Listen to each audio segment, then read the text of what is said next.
সাংবাদিক বন্ধুসকল, আজি নগাঁও সাংস্কৃতিক প্ৰকল্পত আজি বিকশিত ভাৰতৰ অমৃতকাল সেৱা সুশাসন গৰীব কল্যাণৰ 11 বছৰ।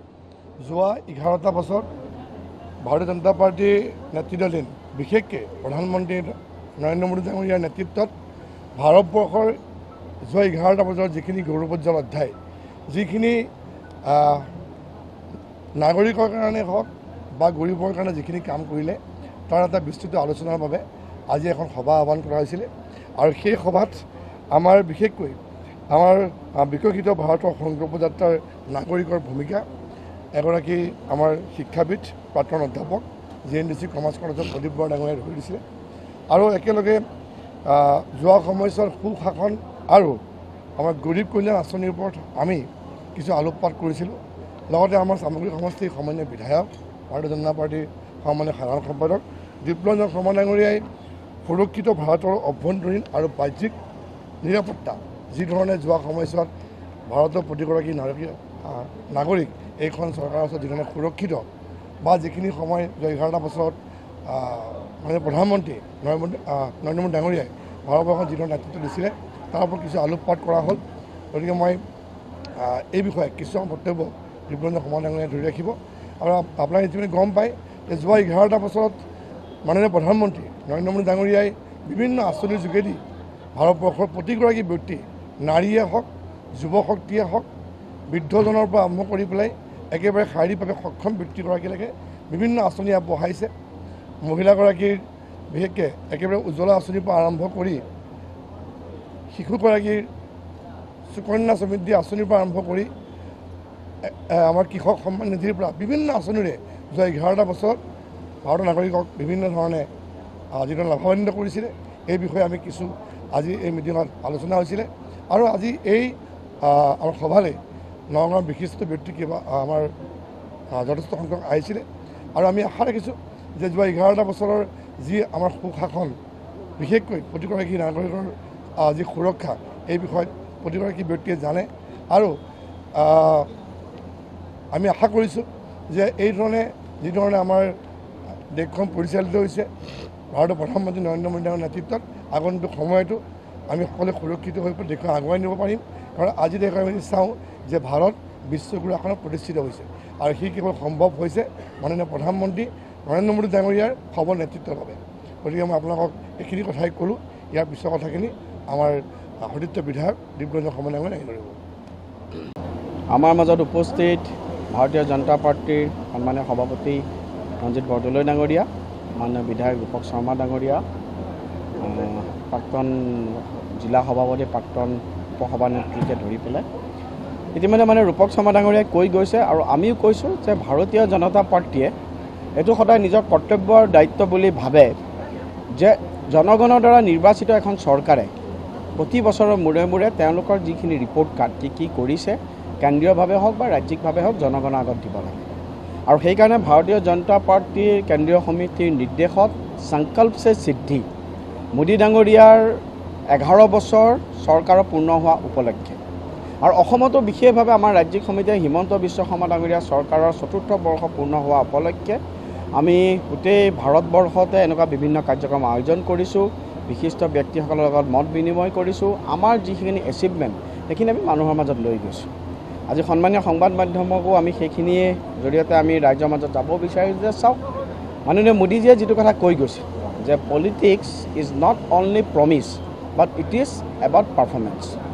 আজি 11 বছৰত মোদী ডাঙৰীয়াৰ নেতৃত্বত গ্ৰাম্য স্বৰাজৰ পৰা আৰম্ভ কৰি গ্ৰাম্য অৰ্থনীতিৰ পৰা আৰম্ভ কৰি আজি ৱৰ্ল্ড ইকনমিত আমি 4th লাৰ্জেষ্ট দেশ হিচাপে পৰিগণিত হোৱাৰ যি আমাৰ পৰিক্ৰমা, এই পৰিক্ৰমা সঁচাকৈ অতুলনীয়। এটা সময়ত যি ভাৰতবৰ্ষই সোণ বন্ধকত দিব লগা হৈছিল, আজি সেই ভাৰতবৰ্ষ মোদী ডাঙৰীয়াৰ নেতৃত্বত আমি জানো যে 2011 চনত মোদী ডাঙৰীয়াই যেতিয়া নেতৃত্ব লৈছিল তেতিয়া আমি 11 পজিশ্যনত আছিলোঁ। খুব কম সময়ৰ ভিতৰত মোদী ডাঙৰীয়াৰ সুদক্ষ নেতৃত্বত আজি ভাৰতবৰ্ষ ইংলেণ্ডক অতিক্ৰম কৰি আজি জাপানক অতিক্ৰম কৰি আমি 4th লাৰ্জেষ্ট ইকনমি হিচাপে পৰিগণিত হ'বলৈ সক্ষম হৈছোঁ। অহা বছৰ হয়তো আমি জাৰ্মানীক অতিক্ৰম কৰি 3rd লাৰ্জেষ্ট আমি ইকনমি হ'ব পাৰিম। আৰু তাৰ লগে লগে এইটো প্ৰতীয়মান হৈছে যে আজি গ্ৰাম্য স্বৰাজৰ পৰা আৰম্ভ কৰি পুনৰাই কৈছোঁ যে মহাকাশ টেকন'লজিলৈকে আজি উজালা যোজনাৰ পৰা আৰম্ভ কৰি জনধন যোজনাৰ পৰা আৰম্ভ কৰি যুৱ প্ৰজন্মৰ পৰা আৰম্ভ কৰি স্কিল ডেভেলপমেণ্টৰ পৰা আৰম্ভ কৰি টাৰ্গেটেড ৱাৰফেয়াৰলৈকে মোদী ডাঙৰীয়াই স্বাধীনতাৰ অমৃত বৰ্ষত ভাৰতবৰ্ষৰ 140 কোটি জনগণৰ প্ৰত্যাশা পূৰণ কৰিবলৈ সক্ষম হৈছে। ঠিক তেনেদৰে ডক্টৰ হিমন্ত বিশ্ব শৰ্মা ডাঙৰীয়াৰ নেতৃত্বতো আজি জাতি মাটি ভেটি ৰক্ষাৰ কাৰণে আজি অসম চৰকাৰখনৰ যি সংকল্প, এই সংকল্পই অসমৰ খিলঞ্জীয়া জনগণৰ যি ভৱিষ্যত, এই ভৱিষ্যত সুৰক্ষিত কৰিছে।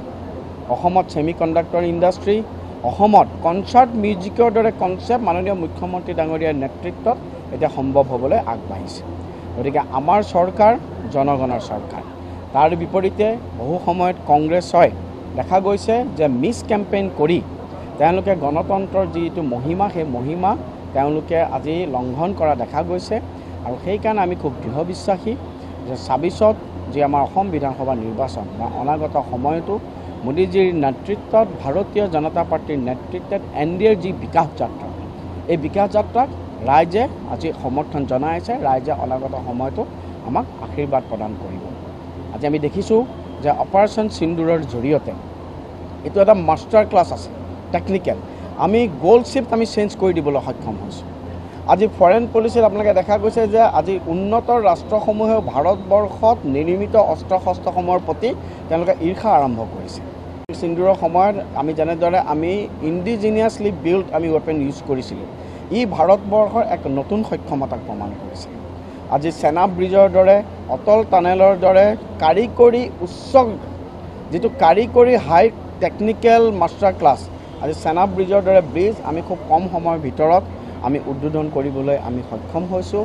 ভাৰতবৰ্ষৰ আভ্যন্তৰীণ নিৰাপত্তা, ভাৰতবৰ্ষৰ বাহ্যিক নিৰাপত্তা, ভাৰতবৰ্ষৰ বৈদেশিক নীতি, তাৰ লগে লগে মই পুনৰাই কৈছোঁ যে ভাৰতবৰ্ষৰ যিটো অৰ্থনৈতিক উন্নয়ন, আমি যেনেদৰে উজালাৰ জৰিয়তে আমি এগৰাকী মহিলাৰ কথা চিন্তা কৰিছোঁ, আমি যুৱ প্ৰজন্মৰ কথা চিন্তা কৰিছোঁ, ঠিক তেনেদৰে আজি স্পেচ টেকন'লজিটো ভাৰতবৰ্ষই নতুন দৃষ্টান্ত স্থাপন কৰিবলৈ সক্ষম হৈছে। অসমতো আজি আমি অৰুণোদয়ৰ জৰিয়তে গ্ৰাম্য মহিলাৰ উন্নয়নৰ কথা চিন্তা কৰিছোঁ।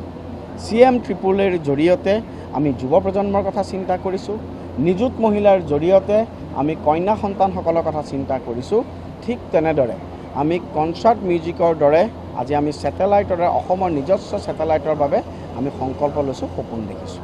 গতিকে আমাৰ যি এই 11 বছৰীয়া মোদী ডাঙৰীয়াৰ নেতৃত্বত 11 বছৰীয়া যিটো বৰ্ষ, এই 11 বছৰীয়া বৰ্ষপূৰ্তিক আমি সংকল্পছে সিদ্ধি বুলি কৈছোঁ। আমি যি সংকল্প লৈছোঁ, এই সংকল্পক আমি সিদ্ধিলৈ ৰূপান্তৰ কৰিছোঁ। মাননীয় ডক্টৰ হিমন্ত বিশ্ব শৰ্মা ডাঙৰীয়াৰ নেতৃত্বত যি আমি সংকল্প লৈছোঁ, এই সংকল্পক আমি সিদ্ধিলৈ ৰূপান্তৰ কৰিছোঁ। আজি অসমৰ বহু জেগাত য'ত খিলঞ্জীয়াসকল সংখ্যালঘুত পৰিণত হৈছে, আপোনালোকে দেখিছে যে মাননীয় মৃণাল শইকীয়াৰ নেতৃত্বত মাননীয় ৰূপক শৰ্মা ডাঙৰীয়াৰ সদস্যতাত সত্ৰ বেদখলৰ ওপৰত যি এক ভয়াৱহ তথ্য ওলাইছে, এই তথ্যই আগন্তুক সময়ত অসমৰ খিলঞ্জীয়া জনগণৰ আৰু সংখ্যালঘুৰ যি আজি বাংলাদেশৰ আগ্ৰাসন, এইটো ভয়াৱহভাৱে প্ৰমাণ কৰিছে। গতিকে অনাগত সময়তো অসমৰ জাতি মাটি ভেটি ৰক্ষাৰ কাৰণে আমাৰ যিটো সংকল্প, যোৱাকালি মাননীয় মুখ্যমন্ত্ৰী মহোদয়ে ধুবুৰীত তেখেতৰ যিটো সক্ৰিয়তা, তেখেতৰ যিটো কাৰ্যকলাপ অসমৰ প্ৰত্যেকজন থলুৱা আৰু খিলঞ্জীয়া ব্যক্তিৰ মনত এক নতুন আশাৰ সঞ্চাৰ কৰিছে, এক নতুন সাহসৰ সঞ্চাৰ কৰিছে। এয়া হৈছে সাহসী চৰকাৰ, সৎ গণতন্ত্ৰৰ উদাহৰণ।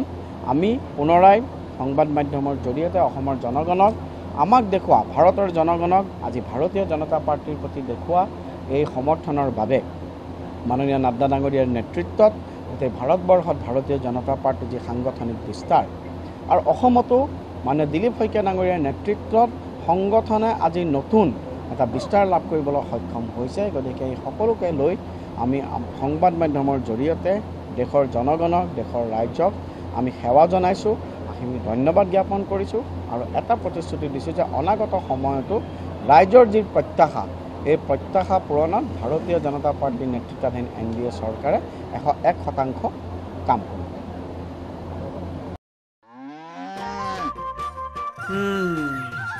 মোৰ লখিমী কেইজনীয়ে ইমান বেছিকৈ গাখীৰ দিয়ে, মনটো একেবাৰে ভাল লাগি যায়।